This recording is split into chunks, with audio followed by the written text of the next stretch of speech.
It's that moment when we get back from camp that we miss it, right? I think, did anybody else miss camp, like the moment we left? Like the moment you drove away, you were like, oh, come back, right? Unless you're, even like Olivia, who lives like 30 seconds away, she's like, oh, come back, right? But no, camp, if you ask me, is one of my two favorite times of the year, the other one being summer camp. Because what we get to do, and if you went with us, you got to experience those, we get to get away from life. And I know what's interesting is as we went to camp now, and as I say we get to escape life, for many of us, we look and go, well, all year I've escaped life, right? Like for most of us, like through COVID and things like that, like where we were stuck at home, it's like, well, I haven't had a life this year. I haven't got to do things. But why I love camp is because we get to escape life, but we get to do it together. Right? And so if you were with us, you got to experience that. You got to go up on Palomar Mountain and just get away for a little bit. Some of you got to shoot guns, archery, eat good food. What was the sandwich for lunch? It was like salami and ham. Is so good. Didn't know you could put those things together. And then chicky nuggies for dinner. Like, so good, right? Sorry. It's actually chicken strips, technically. But, okay. But it was so good. Or if you played paintball, I wrecked you. If your name is Curtis Williams, I shot you all over. If your name is Noah Litchfield, I shot you all over. I think I shot Evan Lynn too. Like I shot so many people, a lot. Some people in the neck, and you deserved every one of those shots. I was also glad I didn't play against Aiden Kiesel because apparently he like just went off. So, but no, hey, now that we're back from camp, I have this question for you.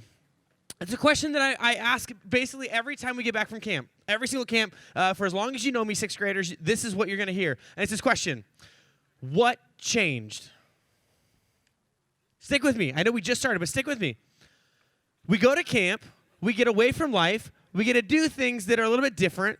We get to go up on a mountain. We get to have fun. We get to talk about Jesus. We get to dive into small groups. We get to be together in community. But now that we're back, what changed? What's different between then and now that we can actually maybe write down, that we can list, that we can talk about? As a question, I want you for just a moment to close your eyes. Genuinely close your eyes. And think back to last week. Now, if you weren't at camp with us, that's okay. That's okay. I just want you to think back this last week, okay? But if you're with us at camp, think back to Friday and Saturday. Everything that we talked about service, we talked about loving others the way that Jesus did, we talked about sacrifice, we talked about all that. But what for you has changed since then? Keep your eyes closed. Think about it. Don't be distracted by your neighbors. Think. What in your life has changed since then? You can open your eyes. I bet you for most of us, we'd say nothing, right?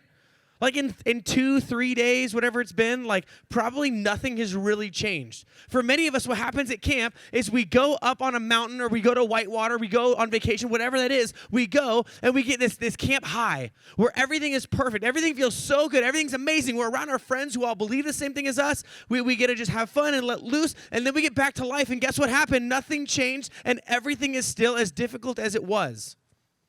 The world didn't go to camp with us.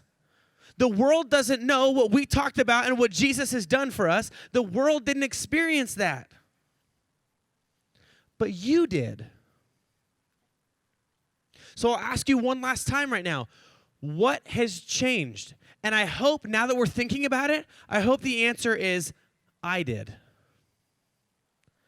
I hope your answer is not an expectation that the world has done anything different, that your friends are any different, that the problems and the difficulties and the challenges that come up in life, none of those are different. None of those changed.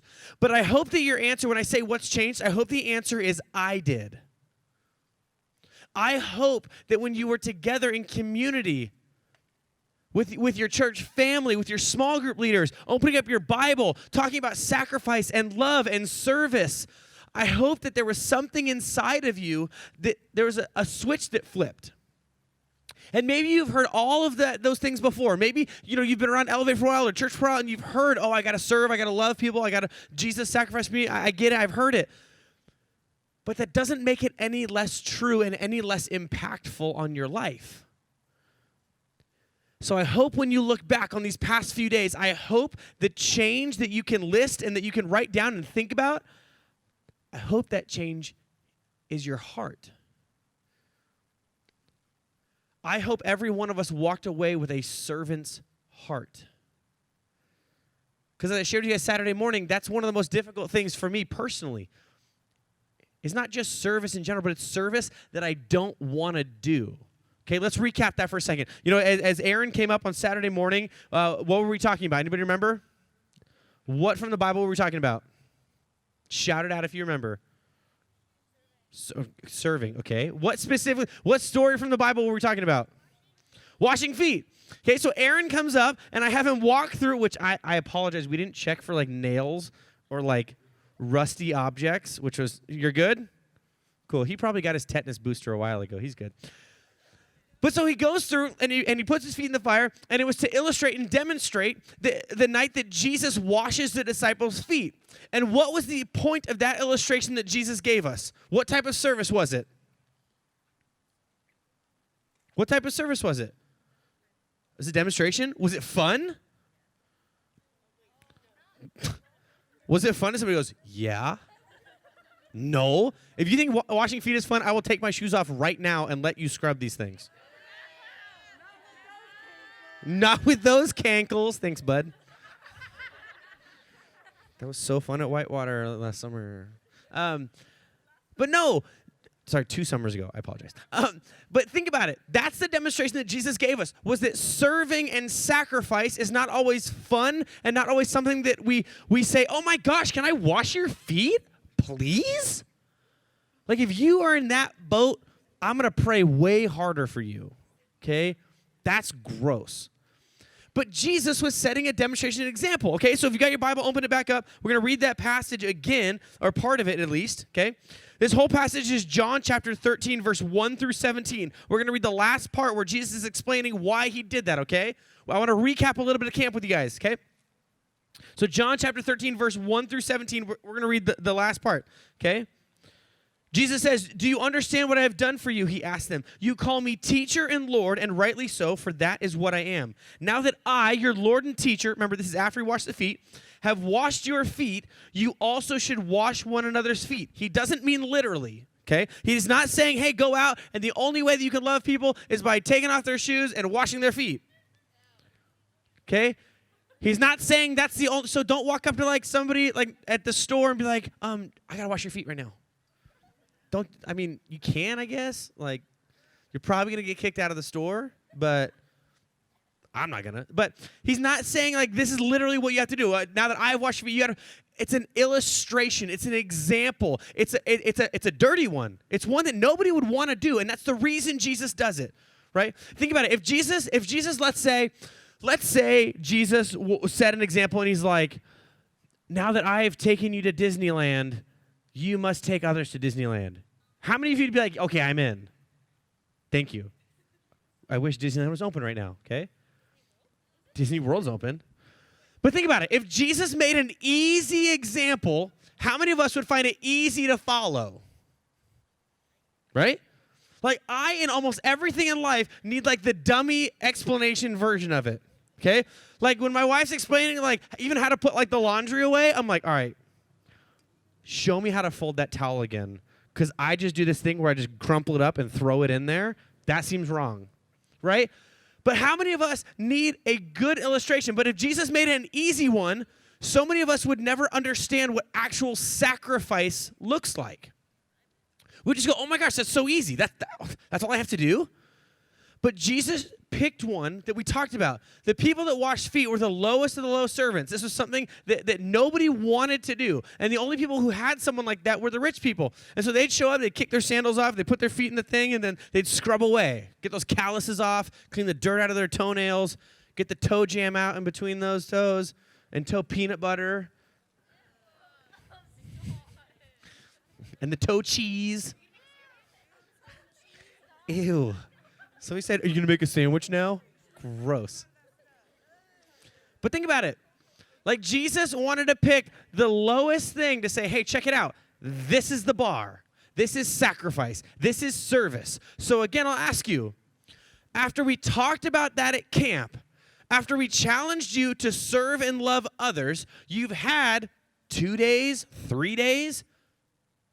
What have you done to move towards that life that Jesus showed us we're supposed to live? Anything? Or did you come home and say, hey, Mom, Dad, we played paintball, and we saw a skunk, and there was this really cute boy, and it was so good, and now I'm just going to go to my room and hop on Instagram, and just nothing's going to be different now. Anybody fall in that boat?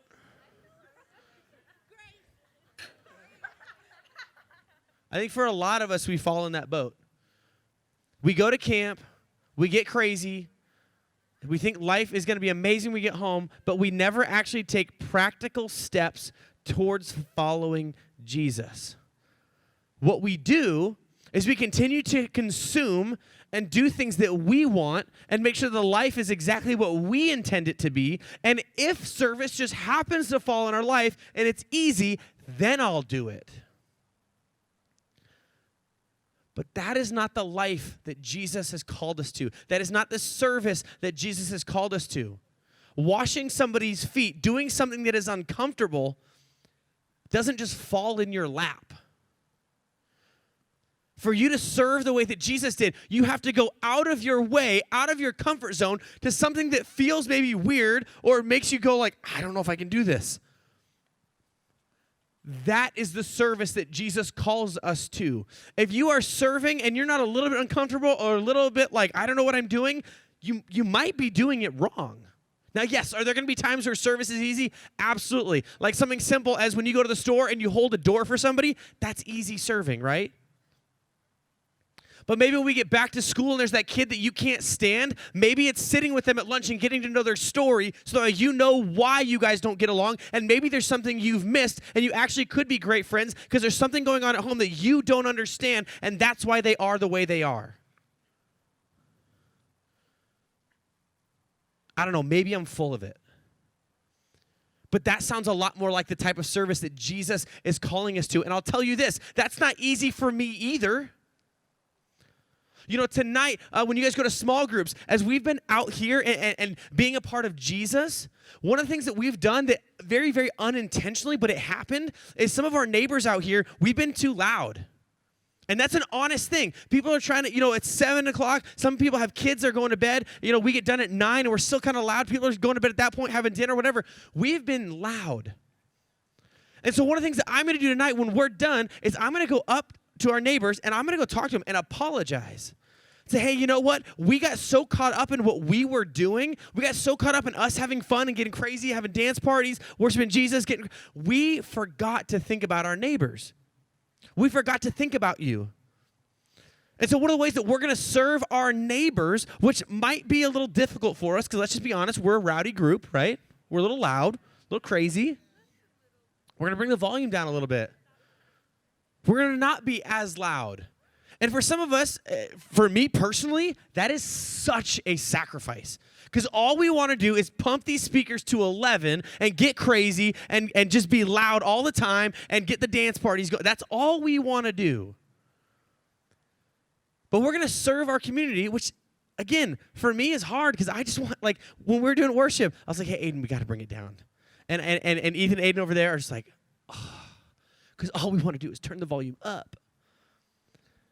But we got so caught up in what we were doing. Now, this is a good thing, but we got so caught up that we forgot to love our neighbors. We forgot to think about them. And so for me, one of the tougher things in life is I'm going to go talk to a complete stranger and just apologize. How many of you find that difficult to go apologize to somebody you don't know? That's tough. I remember as a kid, my mom would be like, you need to go say sorry. And I'm like, my tummy hurts. I'm going to throw up. I can't do it. She's like, get over there. And I'm like, okay, Mom. But that's tough for me. Going to apologize to a complete stranger and somebody I've never talked to before in my entire life, but that's what we're called to do, is love people and to serve people. And if you're serving and it's easy, I want you to reevaluate. Maybe that's not necessarily wrong, but maybe there's other ways that you're missing where you need to love people that's difficult. Maybe there's things in your life that you need to stop choosing to give yourself more time to love others. Maybe there are things that you need to give up to make sure that your life is living the right life, to set an example for others, so when you serve, they see the love of Jesus in you.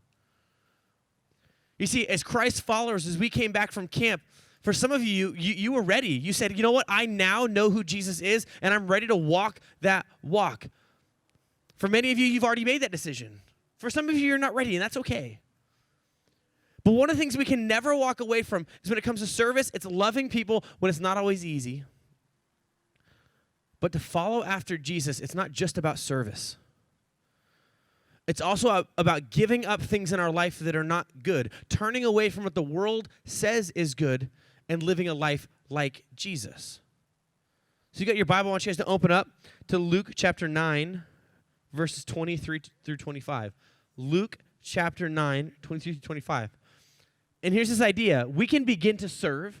We can step out and love people. But again, what I don't want us to get away from is that that's not all that we're called to do, is serve people. Because you could serve people. Let's say for some of you, I've seen you guys on Sunday mornings, you come and help out in our kids' classrooms, which is amazing, and we would love to see all of you Sunday mornings right here, 9 or 11 o'clock service. It's such a fun time out here. For some of you, you serve with our kids, which is so good, and that's huge. But let's say you come and serve others, and then you go home, and you look at that stuff on the computer you're not supposed to.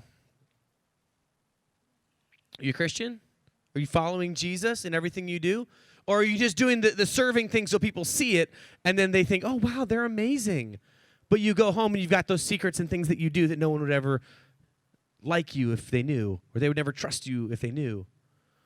Or you come here and you serve a neighbor, you do something for them, but then you go and you break all your parents' rules that they've set in front of you and said, hey, this is what I need you to do, and you say, no, I'm not going to do that, I'm going to do what I want. We serve at times so people see the goodness in us, but we're not actually good in our hearts because we're doing what we want. We're doing what the world says is good. We're doing what makes us feel good in the moment. You see, following Jesus, as we said, is about sacrifice. And service is one of those things. Loving others, serving them, taking care of them. But the other one is giving up the worldly things that we want. Sometimes that's time. Sometimes that's what you watch, what you listen to, who you hang out with, the things that you do behind closed doors. We're called to serve and love, but we're also called to give up the world. So it says this in Luke chapter 9, verse 23. It says, then he said to them all, whoever wants to be my disciple must deny themselves and take up their cross daily and follow me. For whoever wants to save their life will lose it, but whoever loses their life for me will save it. What good is it for someone to gain the whole world and yet lose or forfeit their very self? What Jesus is talking about, what's going on here, is that there are so many things in your life that you get to make a choice of. And there are so many things in this world that culture, that everyone around you is going to say, oh, this is so good. You should definitely look at that on the internet. You should definitely be doing this in your relationship. You should definitely be, they're going to tell you all these things. But what you have to do is the things that as a human feel good, but are not good for your soul, are not following after Jesus, if you're not sacrificing what the world says you should have, but goes against what Jesus says, then are you following Jesus?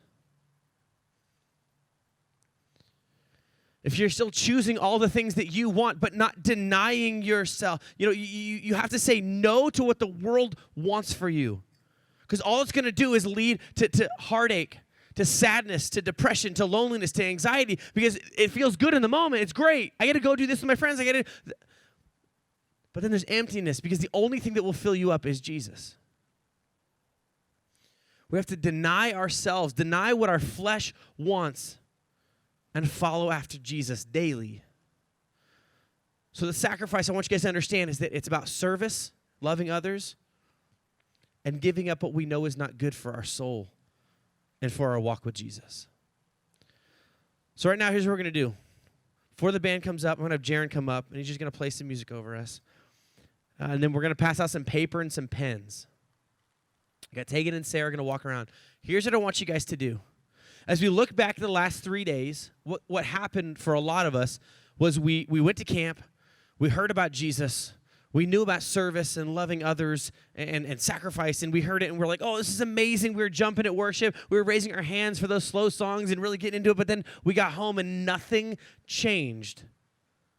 And part of that was we didn't have a plan. Part of that was we went to camp to have fun. We heard some amazing things, and we believed it, but we had no plan for when we came home of how are we going to accomplish that sacrifice, that service, that denying ourselves. How do we do this? What's the plan? So what we're going to do here is you're going to get a piece of paper. Jaren's going to play for just a couple minutes. What I want you guys to do is I want you guys to write a letter to yourself. A letter that's a plan. That's, hey, in 1 month, because what you're going to do is you're going to give that letter after small group. You're going to give it to your small group leader. They're not going to read it, okay? Because in small group, here's what we're going to do tonight. Y'all are going to share what's in your letter with each other. Yeah, sometimes I like to Jesus juke you where I'm like, hey, write a letter to yourself. No one will see it. And I'm like, ha, everyone's going to read it. Not going to do that. I'm telling you right now, you're not going to have somebody read it. You're going to hold it, but you're going to share a little bit about what's in it for accountability. Because that's what our small groups are. We're supposed to hold each other accountable to what we've committed to by following after Jesus, okay? So in this letter, you're going to write it addressed to yourself. And this is you saying, over this next month, these next 4 or 5 weeks, this is what I want to accomplish. This is what I want to have in my life. This is what I want to be doing, how I want to be serving, how I want to sacrifice, how I want my life to change by knowing that Jesus calls us to sacrifice and serve. Jesus calls us to deny ourselves and what the world wants. You're going to write a letter to yourself with all of that in there. Make it attainable. Make it something that you can understand. And then what you're going to do in small group after you share about what's in it is you're going to hand it to your small group leader. They're not going to read the whole thing. They're not even going to look at it. They're going to put it in an envelope, and we're going to seal those things for a month. 4 to 5 weeks. And then we're going to give them back to you. And what I want you to do in 4 to 5 weeks we give them back is I want you to look at that.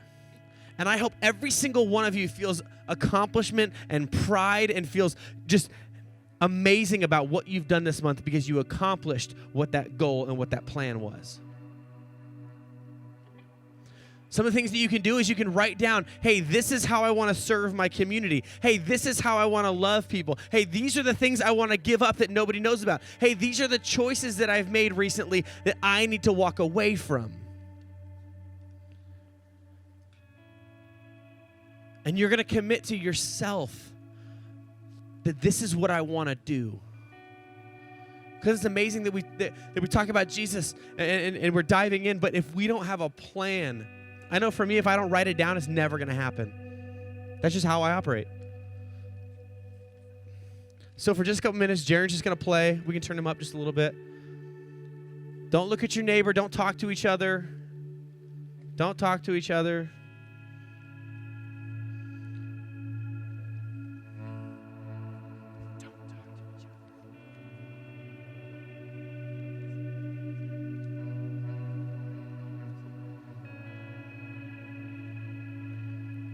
But don't distract each other. Don't look over at what your friend wrote. Write honestly for you what you want for yourself and for your walk with Jesus to be like in a month.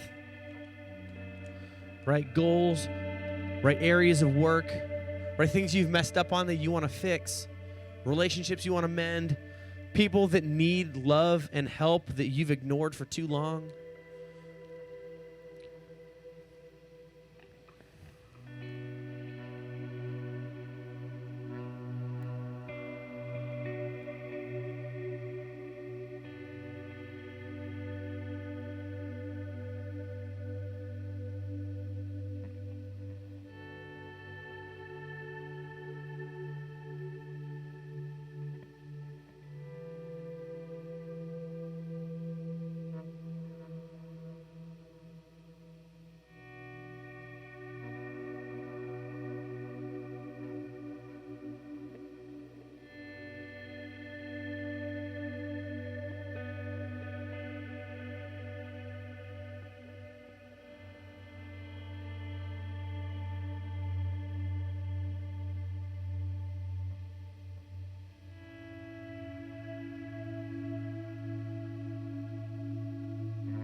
got another minute or so.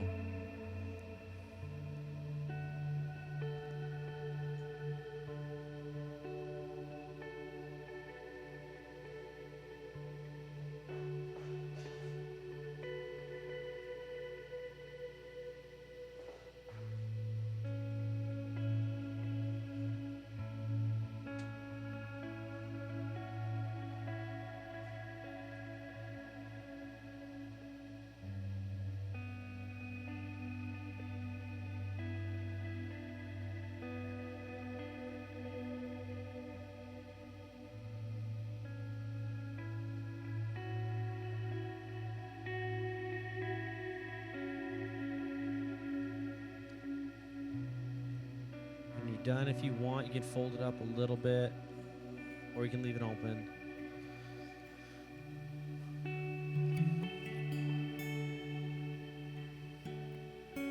You see, following Jesus it's not supposed to be easy. Following Jesus isn't supposed to be comfortable all the time. Following Jesus is supposed to be something that takes sacrifice, that takes developing, that takes your mind, your heart, everything you have to do it. Following Jesus isn't going to be easy all the time, but the reward, eternity, is what's at stake. So as you wrote down these commitments, these challenges for yourself, these areas you want to work at, what you're saying to yourself, to me, your small groups, everybody here, is that this is what I'm committed to working on this month. If you wrote something down and you genuinely don't feel like you're going to do it, if you're writing it down just because everybody else is writing, here's what I want you to do. Throw it away. It is okay. There's no judgment. There's no condemnation. There's no frustration. There's no, I can't believe you. If you are not ready to jump into this, to commit to this month working on living a life out that Jesus has called us to, you can hold on to it or you throw it away. But if you are going to work at it, and you might fail, let me tell you this. You might have written down a bunch of things or one thing that you say, this is what I'm going to do, and you're passionate about it, and all month you try, and all month you fail. Guess what? That's okay. You know that Jesus doesn't say, like, if you're not perfect, you're out. Jesus knows you're not perfect. When Jesus came to die on that cross, guess what? He didn't just die for the people back then and he knew their story. He died for you and me because he knew our story. Jesus knows that we're going to fail, and guess what? He filled the gap for that anyways. He loves us anyways. He came to this earth to die on the cross for you, knowing that tonight you were going to write things down and you might not accomplish it. You might write these things down at the end of the month. You go, man, I didn't do it. Let me try again. You might fail for the next year. You might fail for the next 10 years. But what does your heart say? Are you committed to following Jesus? Are you doing everything you can to do it? Because that's what Jesus wants from you, is a heart that is seeking after him. A heart that is seeking after him. Jesus knows every one of you and knows your heart and knows who you are. But what you're doing is you're committing to this month, doing everything you've got to live a life of service, of sacrifice, and of love in 1, 2, 3, 10 areas, whatever you wrote down. Right now, we're going to go to a time of worship. And then in small groups, like I said, you're going to go over some of those things. The reason we do that is because we believe that our small groups should be a place of accountability. When we make a commitment, when we say, this is what I'm going to do, if you have nobody who hears those things, nobody who knows those things, guess what? It's easier to not do it, right?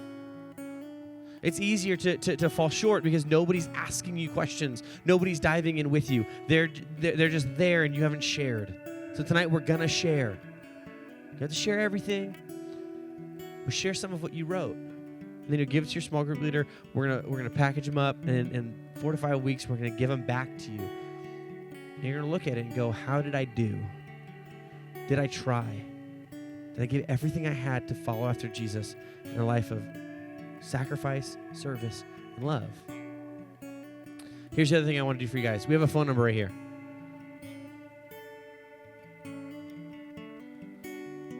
That phone number is available 24/7, 365. Write it down. What we want that to be is a place where if you need prayer, if you need someone encouraging you, pushing you forward, you can text that number. We want that to be a place where, as this month goes on, where you feel like you're falling short, where you feel like maybe you're not accomplishing the goals that you set out, you can just reach out and say, hey, you don't have to say your name or anything like that. You can say, this month I'm struggling. Can you pray for me? Hey, this month I'm doing really, really well. Can you pray that that keeps going on? Hey, this month I committed to having a better home life, and there are circumstances that have made that really difficult. Can you pray for my family? Whatever that looks like, this number is open 24/7, 365. Anytime you need. We're here to pray for you, to walk alongside you. And another phone number I'd love for you guys to get tonight is your small group leaders. I know I just put you guys all on blast. Some of you are very nervous because your small group is terrible. 8th grade boys. But if you genuinely would like to connect with your small group leader for encouragement, prayer, to walk alongside you in life, whatever that is, ask them for it. And I know they would love to share with you. They might block you, but they would love to be there for you when you need them. So right now, let's stand up. Let's go into time of worship.